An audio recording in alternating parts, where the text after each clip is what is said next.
The last thing Megan's mother said before she went to bed was, "If you girls need anything, just knock on my door." At 3 a.m., something knocked on the girl's door instead.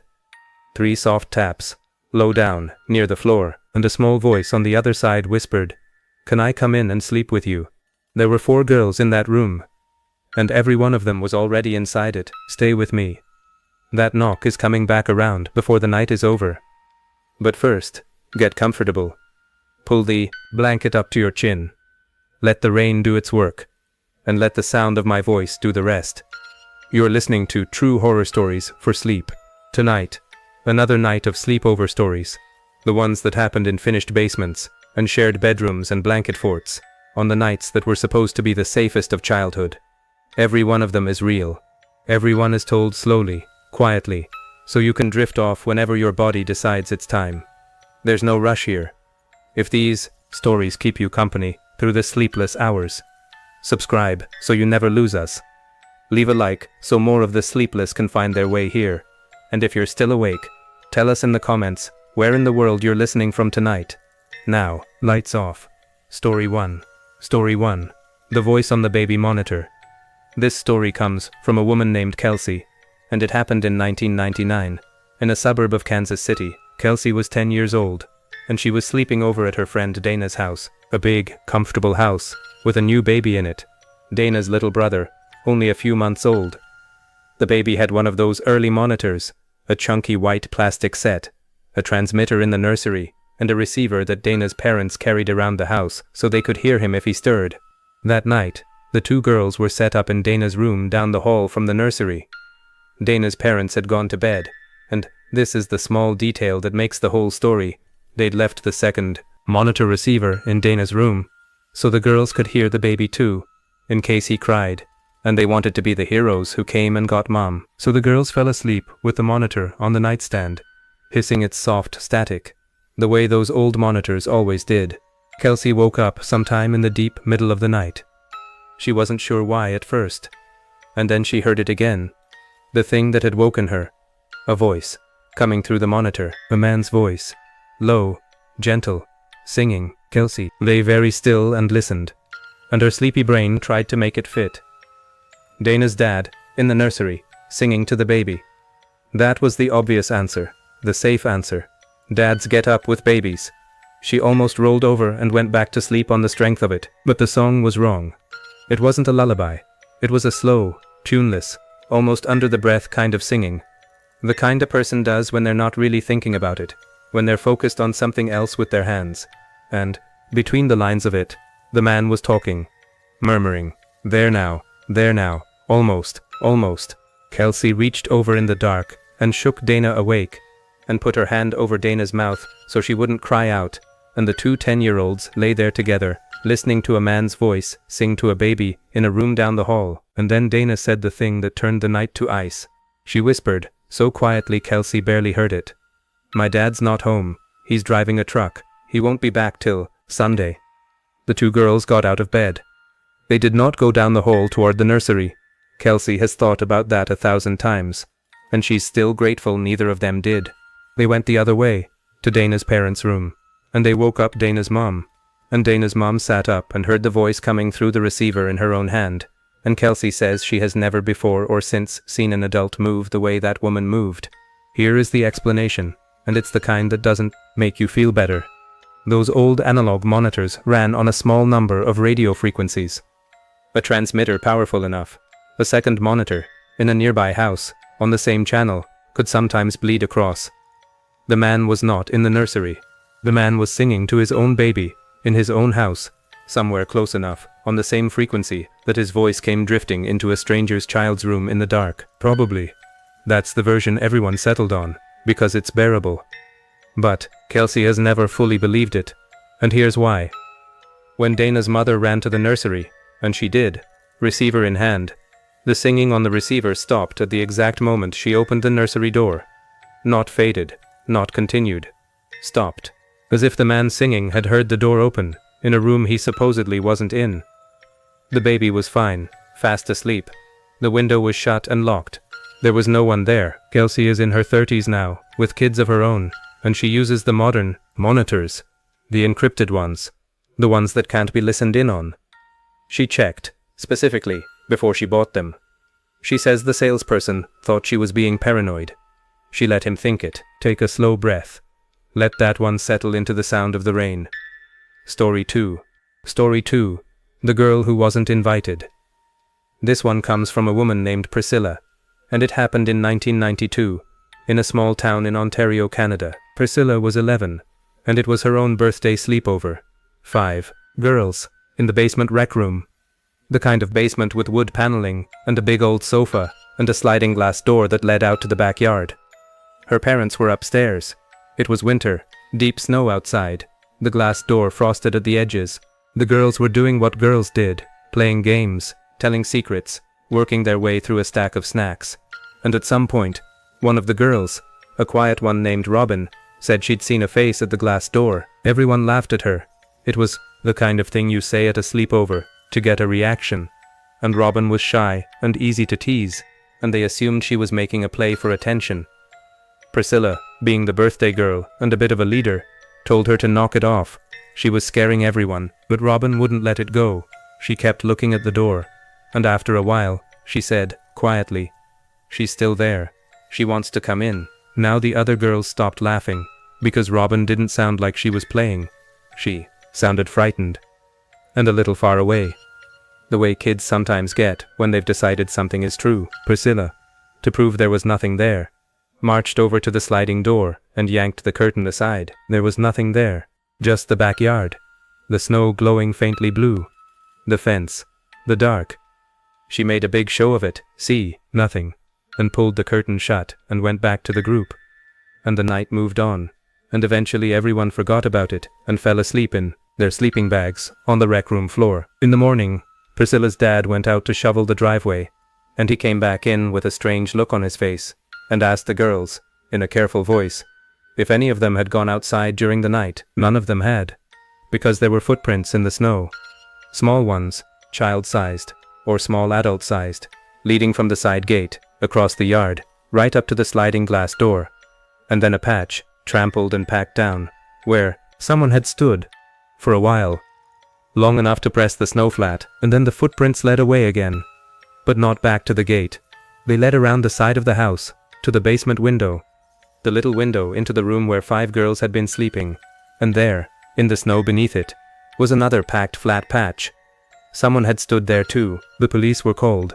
It was treated as a prowler, which is almost certainly what it was. Some person, wandering, drawn to a lit basement window on a winter night. Nobody was ever identified. Nothing was ever taken. No one was hurt. But Priscilla has never forgotten that she was the one who opened the curtain, that she looked right at the door and saw nothing, because whoever it was had stepped to the side, or ducked, or simply moved the instant the curtain twitched, and that Robin, the quiet girl they all teased, had been right the entire time. There had been a face at the glass. Robin had just been the only one looking at the exact right moment to catch it. Priscilla says she found Robin on social media years later and apologized for the teasing, for telling her to knock it off, for not believing her. And Robin wrote back something Priscilla still thinks about. She said, "It's okay. I've spent my whole life being the one who sees things a second before everyone else. You get used to no one believing you until the footprints show up in the morning. Let the rain wash that one away." Story 3. Story 3. 7 in the Fort. This story comes from a man named Andre, and it happened in 2007 in Houston, Texas. Andre was 9, and he was at a sleepover with a bunch of boys from his class, 6 of them, at a kid named Tyler's house, in Tyler's big living room. They'd built the thing every kid builds, a fort, out of every couch cushion and blanket and dining chair in the house, a sprawling fabric cave that took up half the room. They were going to sleep in it. That was the whole plan. Sleep in the fort. Tyler's older sister, who was maybe 15 and had been left semi-in charge while the parents were at a late event, poked her head in around 11 and did a head count, 6 boys, and told them to go to sleep and not wreck the house, and went back upstairs. The boys did not go to sleep. They did what 9-year-old boys do, which is stay up in the dark telling each other the worst stories they knew, daring each other, giggling, occasionally shrieking. And at some point, in the deep part of the night, they started playing a game. A stupid, Simple game. The kind kids invent. One boy would turn off the flashlight, and in the total dark, everyone had to reach out and touch hands, all 6 of them linking up in a circle, and then the flashlight came back on to see if they'd managed it. They played it a few times, and on maybe the 4th or 5th round, in the dark, with all of them reaching out and grabbing for each other's hands, one of the boys started laughing and said, "Okay, who's got 2 hands in the middle? Somebody's got both hands in." And another boy said, "Not me, I only got 1. And they counted, in the dark, the way kids do, 1, 2, 3, going around, each boy calling out, and they counted 6 voices, 6 boys. But when they linked the circle, hand to hand, there were 7 hands in the middle. Somebody turned the flashlight on, 6 boys, sitting in their circle, each of them holding the hand of the boy on either side, and in the center of the circle, where the 7th hand had been, nothing. Just the carpet, and the shadow of the fort walls, and 6 kids staring at the empty middle of their own linked hands. Andre says the screaming that followed brought Tyler's sister down the stairs 2 at a time. The boys couldn't explain it. They were 9. They barely had the words. Somebody counted wrong, is what the sister decided. And honestly, it's probably true. In the dark, panicking, 6 overexcited kids, it's the easiest thing in the world to miscount hands and voices. Probably. But here's the part Andre holds on to. Tyler's sister, trying to calm them all down, did her own head count once the lights were on. And she counted the boys, pointing at each one, out loud. And she got to the end, and frowned, and did it again. Because she kept getting 7. She'd point, and count, and land on 7, and then look confused, and start over, and get 6, and then 7 again, like her eyes and her mouth couldn't agree. She made all the boys sleep upstairs in the living room, where she could see them, with every light on. Andre says nobody argued. He's an adult now, and he has a very reasonable, very boring explanation for all of it. Overtired kids. A dark room. The way fear makes you miscount and misremember. He believes that explanation about 90%. It's the other 10% that made him send this story in. Check that the door's locked, if you need to. There's no shame in it. I'll wait. The rain isn't going anywhere.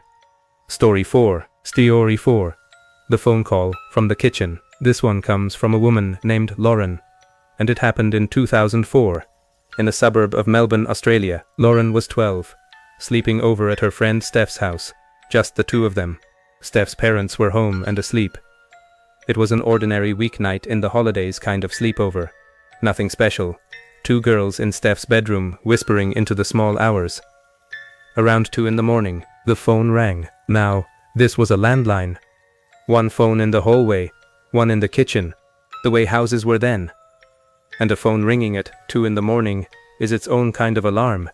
It means something's wrong. Someone's died. Someone's in trouble. Steph's parents didn't stir. They were heavy sleepers. So Steph, being 12 and curious and a little scared, crept out to the hallway phone and picked it up. Lauren watched from the bedroom doorway. Steph said hello. And then she listened, and then her face changed. And she held the phone out toward Lauren. And Lauren came and put her ear next to Steph's. And the 2 of them listened together. It was the sound of their own house. That's the only way Lauren has ever been able to describe it. On the other end of the phone, they could hear a room. A quiet room, with the hum of a refrigerator, and the tick of a clock, and the small settling sounds of a house at night. And it sounded exactly, precisely, like Steph's kitchen. The same fridge hum. The same clock. Because the girls realized together, slowly, the horror arriving in stages, it was Steph's kitchen.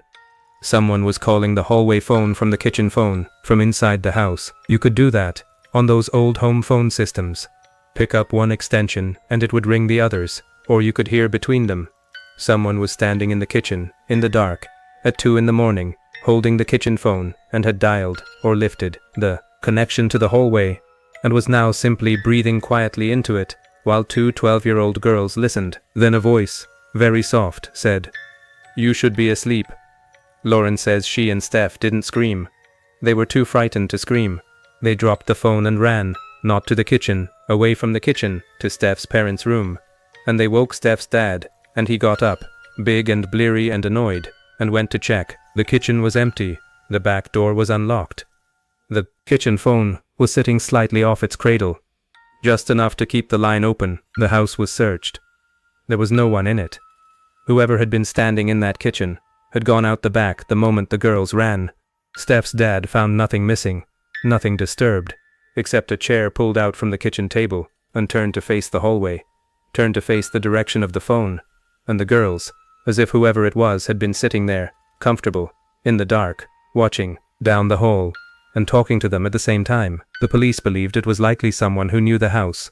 The unlocked back door, the ease with the phone system, the chair pulled up like a man in his own home.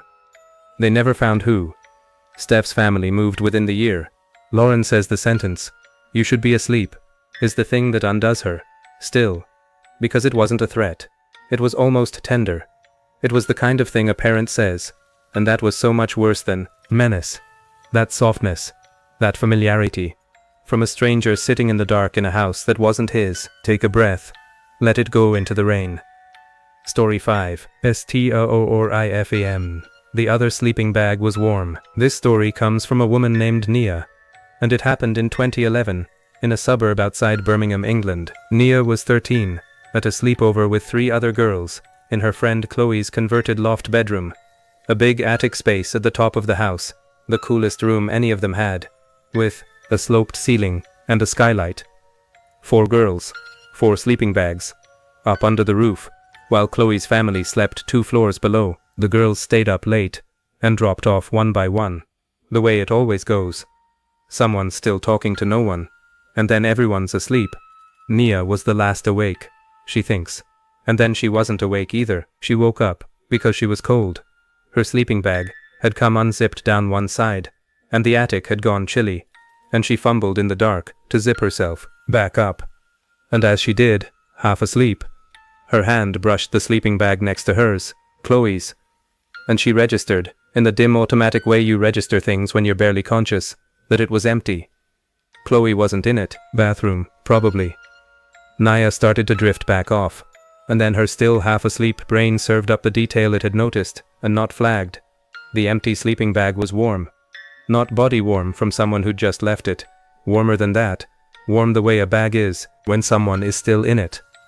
Nia opened her eyes properly. In the dark of the attic, she could see the 4 sleeping bags, hers, and 3 others, and all 3 of the others had a shape in them. Someone in each. She counted the humps in the dark. 1, 2, 3, plus herself, 4.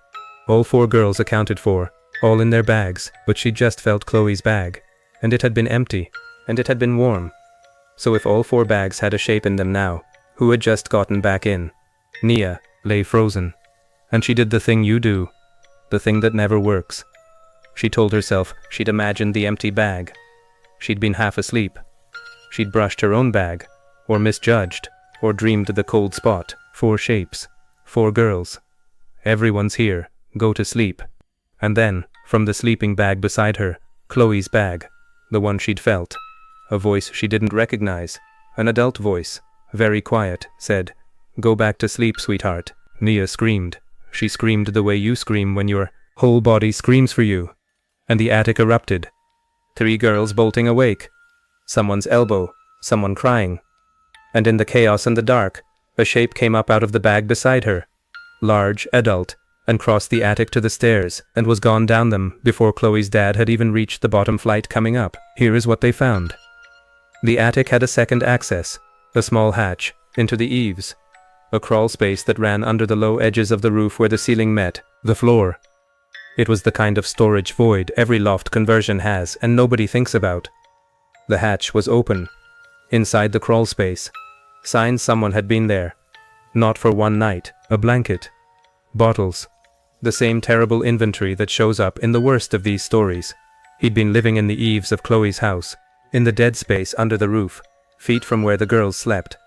And that night, at some point, he had come out of the crawl space, and he had gotten into an empty sleeping bag among 4 sleeping 13-year-olds, and lain there, warm, until one of them woke up cold, and reached out and touched the edge of it. He was never caught.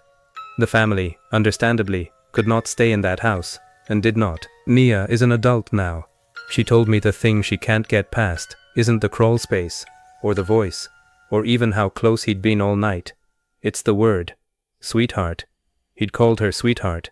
He'd been in that house long enough, listening through the floors, to sound, for one sentence, in the dark, like someone who belonged there. If you need to, get up and check the doors. Check the odd little spaces too, the loft hatch, the cupboard under the stairs. Not because anything's there, just so your body knows you looked, and can let you rest. I'll wait. The rain isn't going anywhere. If you're finding some comfort in these tonight, in the rain, in the voice, in not being the only one awake, subscribe so you can always find your way back here. Leave a like so the next sleepless person finds us too. And tell us in the comments where you're listening from. And if you're already halfway to sleep, don't bother with any of that. Sleep is the whole point. Story 6, STOC or ES6, The New Girl. This story comes from a woman named Destiny, and it happened in 2013, in a suburb of Atlanta, Georgia. Destiny was 12, and she was at a sleepover for a girl named Kaya, who was new to the school. Kaya had invited what seemed like half the grade. A big, loud, popular girl sleepover. Maybe 8 or 9 girls, in Kaya's family's finished basement. Destiny only half knew most of them. That matters, because it's the whole engine of the story. On a big sleepover of a new girl's friends, nobody knows for sure who everybody is. The night went the way those nights go. Music, dancing, someone's makeup, a movie no one watched. Girls drifting in and out of the little basement bathroom, in and out of the storage area where the sodas were, up and down the stairs for snacks. Constant motion. A blur of girls, and there was one girl. Destiny noticed her, vaguely. The way you notice someone at a crowded party, who was quiet, who hung at the edges, who Destiny assumed was one of the school friends she didn't know, and who the school friends, she found out later, each assumed was one of Kaya's other school friends or a cousin. A girl who belonged to some other cluster than your own. In a big enough group of half-strangers, there's always someone you assume someone else knows. She was there all night, in the group photos, and there were dozens, because it was 2013 and everyone had a phone. She's at the edges, a little out of focus, always at the back, always slightly turned away. They did the thing sleepovers do. Near the end, when everyone's crashing, they laid out, and someone counted heads to make sure everybody who was supposed to stay over was staying, and to figure out the sleeping bag situation. And the count came out one too many. 9 girls in bags, but only 8 names on Kaya's mom's list of who had permission to sleep over. Everybody assumed a miscount, or a name left off the list, or a friend who'd gotten last-minute permission. It was late. They were tired. Nobody wanted to be the one making a thing of it. They went to sleep. In the morning, the quiet girl was gone. Not gone like left early. Gone like no one could account for her. She wasn't in a sleeping bag. She wasn't upstairs. Kaya's mom, going down the list, could not match her to a single family. The girls, comparing notes over pancakes, discovered the thing that made several of them put down their forks. Not one of them had actually spoken to her. Not one could say her name. Every single girl had assumed she was someone else's friend. They went back through the photos. There she is, at the edges, all night long, in a house full of 12-year-olds. A girl, or a young woman. In the photos it's genuinely hard to tell her age. And that ambiguity is its own cold thing. Who had walked into a big chaotic sleepover of half-strangers, and simply existed at the edges of it for an entire night, and then left before daylight. Nothing was taken. No one was hurt. Kaya's family checked and rechecked. The likeliest explanation is almost worse than a sinister one. Some lost, lonely person, a runaway maybe, who found an open basement door and a crowd to disappear into, and took a night of warmth and company and belonging, and slipped away before she'd have to explain herself. Destiny mostly believes that. It's the kind version, and it might be true, but she says every so often she looks back at those photos. She still has them, and she finds the girl at the edge of the frame, a little blurred, turned slightly away, and she thinks about how easy it was, how a whole room full of people can carry a stranger through an entire night, just by each assuming she belongs to someone else. And how you would never know. How you might have done it a dozen times. At parties, on trips, in crowds, carried a stranger, unnoticed, on the strength of everyone assuming. Breathe. Let it dissolve into the rain. Story 7. and the stories go softer from here. For the part of the night where you're mostly gone. Story 7. The Attic Above the Guest Room. This story comes from a man named Priyan, and it happened in 2016, in a suburb of London. Priyan was 14, staying the night at his friend Marcus's house. An old house, the kind with generations of additions and odd corners.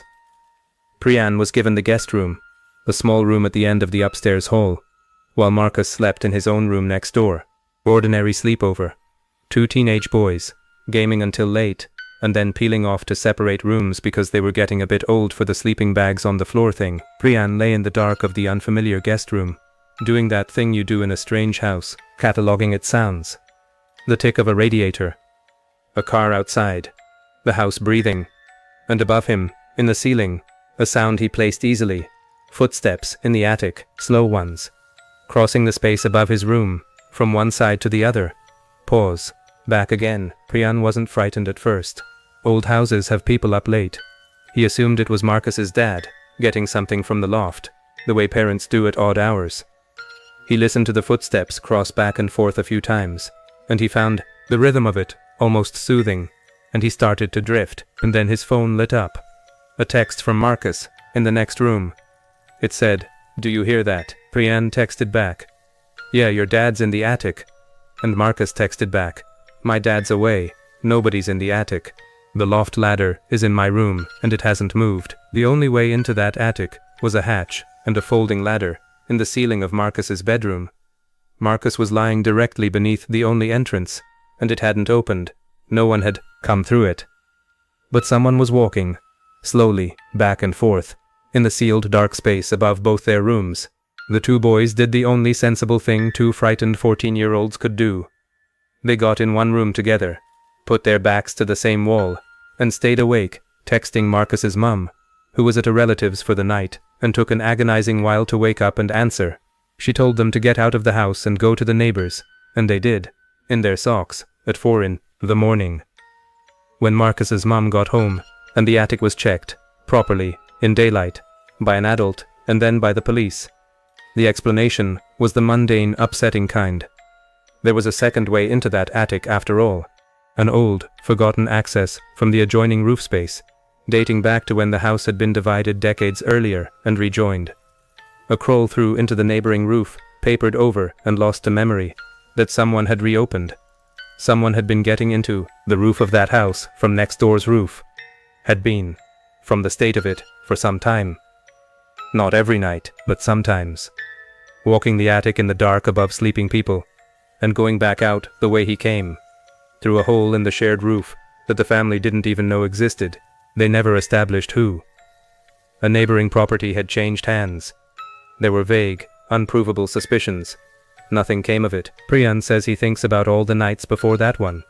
All the nights the family slept soundly, hearing nothing, while the footsteps, if there were footsteps, happened over rooms where no one lay awake to notice. He got the guest room, at the end of the hall, directly under the attic, on the one night he happened to be listening. He wonders how long it had been going on above a house that felt, to everyone in it, completely safe. He says he still, in any house, locates the loft hatch before he sleeps, just so he knows where the ceiling opens. Let the rain carry that one off. Story 8. St. or R8. Don't look under the bed. This story comes from a woman named Grace, and it happened in 1996, in rural Wisconsin. Grace was 10, at her cousin's farmhouse for the weekend. She and her cousin Amy, both 10, sharing Amy's big old bed in a big old drafty room. The adults were downstairs, and then, later, asleep. 2 little girls in a farmhouse, at the edge of a lot of dark, empty land. The girls had scared themselves silly, the way you do, telling stories, working each other up, until every ordinary creak of the old house was a monster. And at some point Amy, giggling, dared Grace to look under the bed. Classic. The oldest dare there is. Grace, 10 and brave and wanting to prove she wasn't scared, hung her head over the side of the bed, and lifted the trailing edge of the quilt and looked into the dark underneath. And she looked for a second, and she came back up, and she said, "There's nothing there." And they laughed, and the dare passed, and they went on with their night, and eventually fell asleep. Here is the thing Grace didn't tell Amy. Not that night, Not for years. There had been something there. Under the bed. In the dark. When she looked, she'd seen, for that 1 second, the pale shape of a face, low to the floor, turned toward her. Eyes open. Perfectly still. And Grace, 10 years old, hanging upside down over the edge of a bed at midnight, had done the thing that she believes, to this day, saved both their lives. She had not screamed. She had not reacted. Some deep animal part of her had understood, in the way children sometimes understand things they have no words for, that the worst possible thing she could do was let it know that she had seen it. So she had looked at the face, and the face had looked at her, and she had said, in a steady voice, "There's nothing there," and pulled herself back up onto the bed, and made herself laugh, and made herself keep talking, while every cell in her body was ringing like a struck bell. She lay awake the entire night. She kept Amy awake as long as she could with chatter, and when Amy drifted off, Grace stayed up, rigid, listening, until the window went gray with dawn, and only when she heard the adults moving downstairs, and daylight was real, did she let herself lean over and look again. There was nothing there.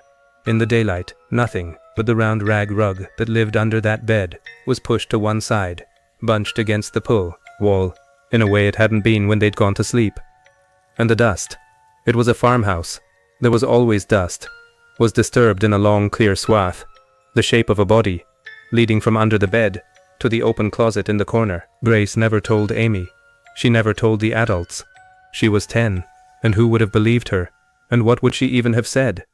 She convinced herself, over years, that she'd imagined the face, that it was a nightgown on the floor, a trick of the dark, a child's fear making shapes. That's what she told herself all the way into adulthood.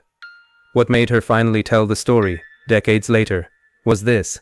At a family funeral, she and Amy, grown women now, got to talking, the way you do, about childhood, about that farmhouse, which had long since been sold. And Amy said, out of nowhere, "Do you remember that night we dared each other to look under the bed? I never told you this, but I looked too, after you fell asleep. And I always swore there was a man under there. I convinced myself I dreamed it. 2 cousins. The same bed. The same night. The same face. Each certain, for 30 years, that she'd imagined it, and each never saying a word, because who would believe a scared 10-year-old about a face under the bed? Grace says that's the real horror of it, the part that keeps her up some nights even now. Not the man, the silence. How completely a child can be alone with a true thing, simply because no one would believe it, and how 2 children can lie side by side, holding the exact same terror, and never know. Breathe it out into the rain. One more. Story 9. And then the night is yours to sleep in. Story 9. Can I come in and sleep with you? Now, back to the very start of tonight. Back to Megan, and the knock at 3 a.m. This was 2018, in a suburb of Sacramento, California. Megan was 13, hosting 3 friends in her bedroom, 4 girls total, sleeping bags on the floor, her parents down the hall. Before bed, her mother had said the thing mothers say. "If you girls need anything, just knock on my door." And they'd all said good night, and the house had gone dark and quiet. At 3 a.m., the knock came. On the girls' bedroom door. 3 soft taps, low down, near the floor, and a small voice, a child's voice, high and uncertain, whispered through the door. "Can I come in and sleep with you?" Megan was the only one awake to hear it, and her first, sleep-fogged thought was that it was a little kid, a younger sibling of one of her friends, maybe, who'd tagged along. But none of her friends had younger siblings there. There were no small children in the house. Megan was an only child. Her parents were down the hall. There was no small child who could be knocking, low on her door, at 3 in the morning, asking to come in and sleep with them. Megan did not open the door. She lay there, heart going, and she woke the girl nearest her, and the 2 of them listened. And the small voice came again, patient, plaintive. "Please? I'm cold. Can I sleep with you?" And here's the detail Megan swears to, the one that turned her blood to water. The voice was low down, near the floor, where a small child's mouth would be. But under the gap of the door, in the faint light from the hall nightlight, she could see the shadow of the person on the other side. And the shadow was not small. The shadow filled the whole gap under the door, shoulder to shoulder, the way a grown adult's shadow does. Someone large was crouched down low against her bedroom door, putting a small child's voice through it, near the floor, to sound like a little kid who wanted to come in. Megan didn't scream. Like Grace in the farmhouse, some part of her knew screaming might be the wrong move. Instead, she did what her mother had told her to do at the start of the night. The instruction that turned out to matter. She texted her mum's phone, down the hall. They were a texting family, phones always, by the bed.